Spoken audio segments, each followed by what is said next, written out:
નમસ્કાર, હું ચિરાગ. 10 સુધીમાં આપનું સ્વાગત છે. સૌથી પહેલા વાત કરીશું વરસાદી વાતાવરણની. અમદાવાદ શહેરમાં ધોધમાર વરસાદ વરસ્યો. ભારે પવન અને વીજળીના કડાકા ભડાકા સાથે વરસાદ પડ્યો છે. ઘુમા, બોપલ, શેલા સહિતના વિસ્તારમાં ખાસો વરસાદ પડ્યો. આ ઉપરાંત સેટેલાઇટ, પ્રહલાદનગરમાં પણ વરસાદી માહોલ જોવા મળ્યો. જોધપુર, વસ્ત્રાપુર સહિતના વિસ્તારમાં પણ ધોધમાર વરસાદ આજે ખાબક્યો છે. સાબરમતી નદીમાં પાણીની ભારે આવક થઈ રહી છે. આથી વાસણા બેરેજના 2 દરવાજા ખોલવાની ફરજ પડી છે. નદીમાં છોડાયું છે 3000 ક્યુસેક પાણી. અમદાવાદના અનેક વિસ્તારો આજે વરસાદે ભીંજાયા છે. વાસણા બેરેજના 2 દરવાજા ખોલવાની ફરજ પડી છે. કેટલાક અંડરપાસ પણ બંધ થયા હોવાની વિગતો હાલમાં મળી રહી છે. વાસણા બેરેજના 2 દરવાજા ખોલી રહ્યા છે.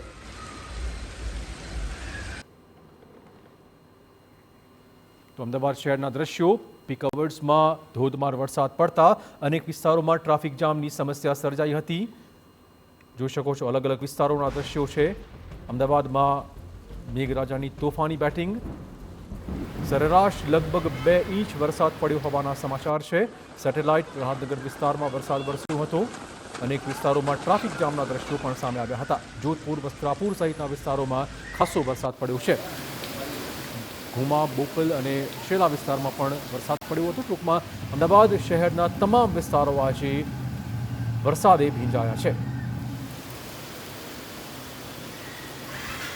અમદાવાદ શહેરના મોટાભાગના વિસ્તારોમાં સાંજના સમયે ભારે વરસાદ છે તે શરૂ થયો હતો ને આપ દ્રશ્યો જોઈ શકો છો કે અત્યારે અમે ઈદગાહ પાસે છે અને આસપાસના તમામ વિસ્તારો, માધુપુરા હોય, કાલુપુર હોય કે અન્ય તમામ વિસ્તારો છે, ત્યાં ભારે વરસાદ છે તે વરસ્યો છે અને ભારે વરસાદના કારણે રસ્તાઓ ઉપર છે તે પાણી જે ફરી વળ્યું છે. જે રીતે લોકોને અવર જવરમાં બિલકુલ મુશ્કેલી પડતી હોય છે, કેમ કે અત્યારે ઘરે જવાનો સમય હોય છે ને. બીજી તરફના દ્રશ્યો બતાવવા માંગીશ કે મોટાભાગના વિસ્તારો છે કે જ્યાં પાણી છે તે ભરાયું છે. મહત્વનું છે કે જે રીતે અમદાવાદ શહેરમાં છેલ્લા ઘણા સમયથી ગરમી પડતી હતી, લોકોને વરસાદને કારણે બફારાથી રાહત મળ્યો છે. આપ દ્રશ્યો જુઓ કે બાળકો છે કઈ રીતે પાણી જે રસ્તાઓ પર અને ભરાયા છે તેમાં જે નહાય અને મોજ કરી રહ્યા છે.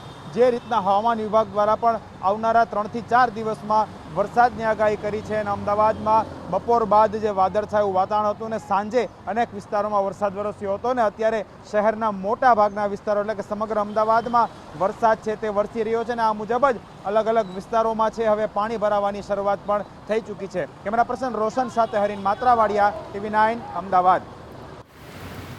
તો અમદાવાદ શહેરના અનેક વિસ્તારોમાં મેઘરાજાની ધમાકાદાર એન્ટ્રી. અનેક દિવસોના બફારા ઉકળાટ પછી અમદાવાદના લોકોને થોડી રાહત મળી રહી છે. અમદાવાદના લગભગ તમામ વિસ્તારમાં આજે વરસાદી વાતાવરણ જોવા મળ્યું છે.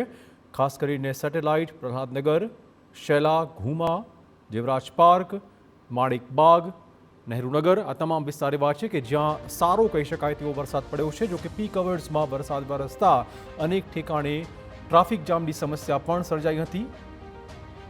ઘણા લાંબો સમય સુધી ટ્રાફિક જામમાં વાહન ચાલકો અટવાયા હતા.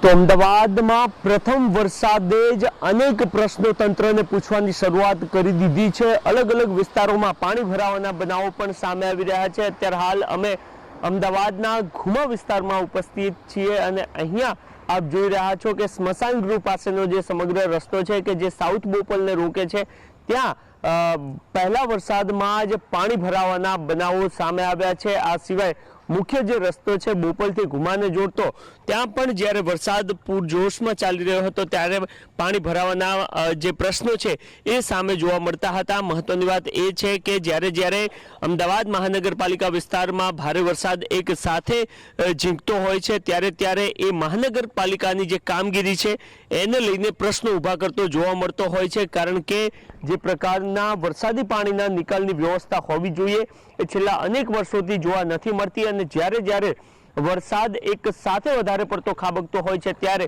પાણી ભરાવાના બનાવો બનતા હોય છે. અને આજે જ્યારે પ્રથમ વરસાદ વરસ્યો છે ત્યારે પણ કેટલાક જે નીચાણવાળા વિસ્તારો છે એ નીચાણવાળા વિસ્તારોમાં પાણી ભરાયેલા જોવા મળી રહ્યા છે. કેમેરામેન ચિરાગ સાથે નરેન્દ્ર રાઠોડ, TV9 અમદાવાદ.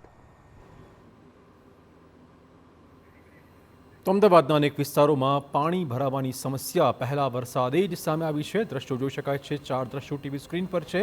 અલગ અલગ વિસ્તારના દ્રશ્યો જ્યાં વાહન ચાલકો આજે પહેલા વરસાદમાં જ ખાસા પરેશાન જોવા મળ્યા હતા.